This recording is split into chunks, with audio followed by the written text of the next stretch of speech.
Hi there everyone, Life DIY Josie here. Welcome back to my channel. Today is Thrifty Thursday when I do a throwback of one low budget idea every Thursday. I am going to be using 4 packs of this cooling wire racks. This comes 2 in a pack. I will be using my favorite zip ties that I also got at Dollar Tree to assemble this piece together, and then I will be reinforcing it using my hot glue. You can also use E6000 for stronger hold. So I'm going to be creating a wire shelving unit, and this can work or be used as a shoe rack or a shelving unit to be used for any type of organization, and I will show you some examples of the setup. So I found out that if you do not remove this tag here yet, this can be used as a guide. So the shelf that I am going to be creating is around 17 1/4 inches wide, and here's how I'm going to do it. Expand it this way to the right, and then this will be to lock it up while I make my ties, put on my ties, and that gives us the same distance. If you have removed this already, just make sure that these are all aligned. Okay, and then I'm gonna go ahead and do the crisscross pattern. Probably better if I do it underneath because this is the bottom side, so that I don't turn things.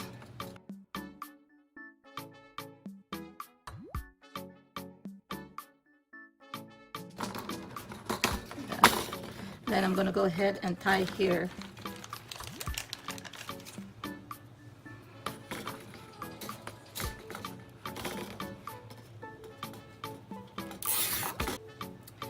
And then again diagonally connecting my zip ties so that they don't move.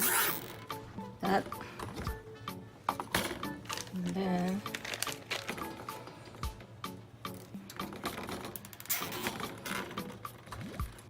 okay, see, it's pretty much locked up already once you do it diagonally. And I'm going to do the same thing on this side here, and then that's when I'll remove. Once I'm satisfied with all the connections, I will remove this.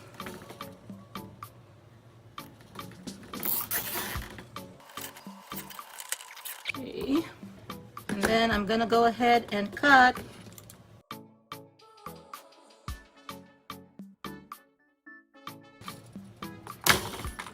Right, see, it doesn't go anywhere. And then I can just trim this, cut this, and voila, that's my shelf, my expanded shelf. Repeat the same steps again on the second pair and you will have your second shelf. Now I'm going to assemble this using the other set of racks to anchor the unit. Okay, so since this has a leg or feet, it's going to be lifted, so it's not going to be totally aligned with this. Set it to where there is that thing that's protruding, so I can use that also kind of like my anchor. Okay, that way. So this is going to be the feet of this single one would be below this side here, so it's sitting on top. So I'm gonna go ahead and put zip ties there. I'm gonna go do a crisscross pattern. Okay, if you have only one knot, it's easier to manipulate it, to control it. Okay, so tighten it up like that. So see that? So that's one, and then I'm gonna do another one here on this corner like that. I'm gonna go ahead and do that. Just single for now.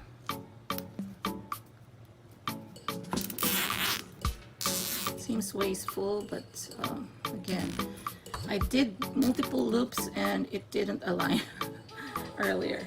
Okay, so now that side is sitting there. That's great. Okay, so let me just show you. Here it is. See that? This is my bottom shelf. This is my side. And then I am going to go ahead. What you can do is to make sure that this stays up. This is the other one. So what you can do is flip it here on its side and then do the same thing. This should be downwards looking at this. This would be, this is your side one. So this is the only way you can do and work it on your own. This is the one that I connected, and this one should be below the shelf that I created, below it, below this border or this demarcation here. Go, or below the end. Okay, so I'm gonna go ahead and put again in a diagonal way so that it's locked, because if you don't do it that way, it won't lock. It'll move in different directions and you wouldn't like it. Believe me, I've done so many of these kind of connections that I learned things the hard way. Yeah, just wanna share with you what I learned. Okay, so that's one. And then I'm gonna do again the connection here. Okay, so make sure that it's after. Make sure, see, this one can go after, so make sure that that's tight. Okay, see, now it's still folding because I haven't placed my top shelf yet, so I'm not gonna tighten it too much yet. So that's how it is. So I'm placing the top shelf on top of the feet of the side wire rack that I placed, so on each side. Okay, so it's just diagonal. Make sure things are diagonally done. Yeah, there you go. Now I'm gonna go ahead and do my second one here. It's probably confusing, but I just want you to focus on how I'm connecting things. Connecting them so that they lock up. Each time I connect my zip ties or tie my zip tie, I make sure that the shelf is sitting on that protruding feet on the side of the wire rack. So here it is. I'm gonna go ahead and then I'm gonna carefully hot glue it later. Tighten it and hot glue it later. That's when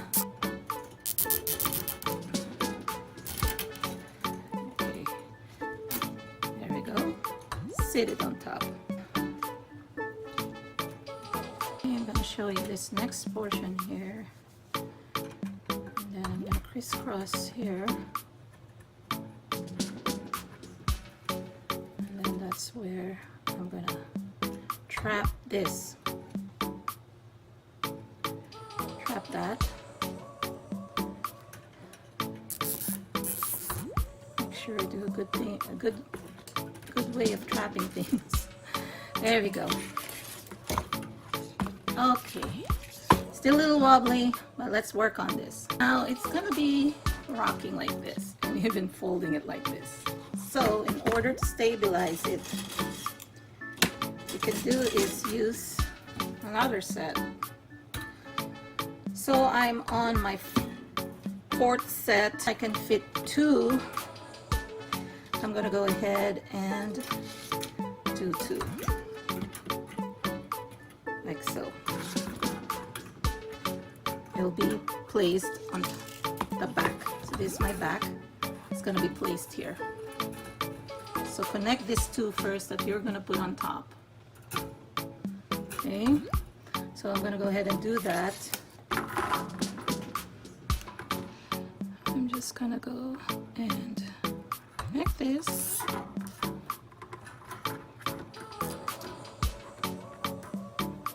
And then I'm gonna go ahead and do here what I've done on that side.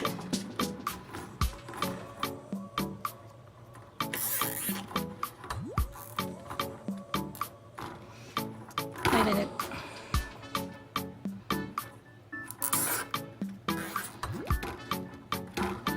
Okay. Now don't worry about it sliding out. Once you put the glue, it will not slide out. Okay? So, I'll just show you.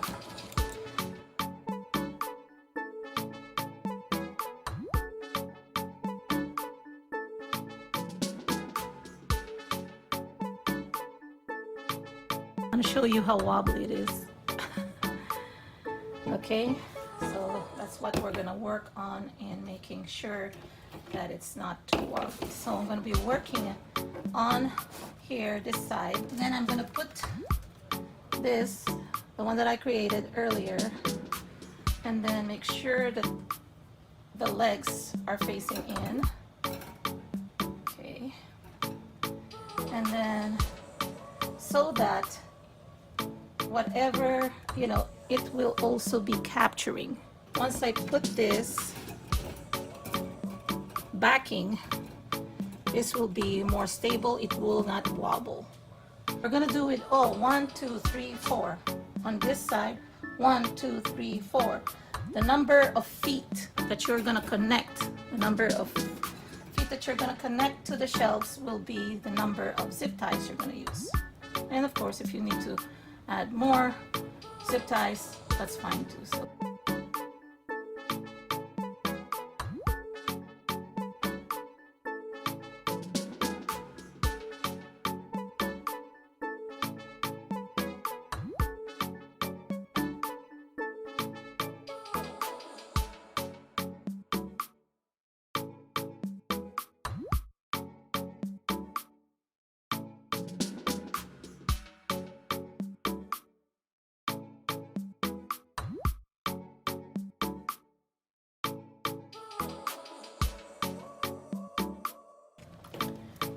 It, the moment of truth. Doesn't wobble anymore. Putting the back makes it stable. See that? Ooh, love it. Thank goodness it worked. Yeah, see this? How close up. See this? Earlier it was wobbling like there's an earthquake. Hopefully you see it. There you go. Okay, I just want to show it to you. Set up like a shoe rack. It can fit 4 pairs of adult female shoes. And I am an 8.5 size. So I fit 4 pairs here. I think for children you can fit probably 6 pairs. Or those with smaller feet can fit 6 pairs as well, 3 on each shelf. As a shoe rack, I prefer to leave the wires showing without any cover, but you can also use, you know, the Dollar Tree, you know, the cutting mats. You can use them, or cut 2 pieces of foam core board like what I've done here, and then I'm covering them with contact paper that I got also at Dollar Tree. The measurement on this one is 17.25 wide and then 9 inches long. I'm using this gray lattice work design contact paper that I got at Dollar Tree, and I just left about 1/2 inch on each side allowance so that I can fold the edges and have a clean edge.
I placed each one on top of each shelf. Now you can either use a double-sided tape or Velcro or hot glue it, or in my case I don't even care. I just left it like that because I'm using these containers to kind of put weight on them because I'll be putting items in here. So this is my setup. I'm using my containers that I got at Daiso, but I'm showing you also that Dollar Tree containers can fit and you can stack them up. But I'm setting this up with my Daiso containers that are also in gray. So I hope you enjoyed this video, everyone. If you did, please give it a like or a thumbs up. It does help my channel tremendously and I appreciate that. And if you haven't subscribed yet, please do subscribe, and don't forget to click that notification bell icon so that you will not miss any of my new uploads. Let me know in the comment section down below what you think about this organizer. I'm really loving it and it's pretty sturdy after I put the backing. Actually, I can add another foam core board to probably stabilize the back, but I kind of like to see the wires as well to make it a little bit more kind of industrial in a way. I can put this underneath the sink, on top of my vanity, on top of my desk, or on top of my work area here in my craft room to hold a lot of things. So the possibilities are endless again on what items that I can put in here. So hopefully you are inspired to make this. So I hope you enjoyed this video, everyone, and I'll see you again next week for another Thrifty Thursday. Bye!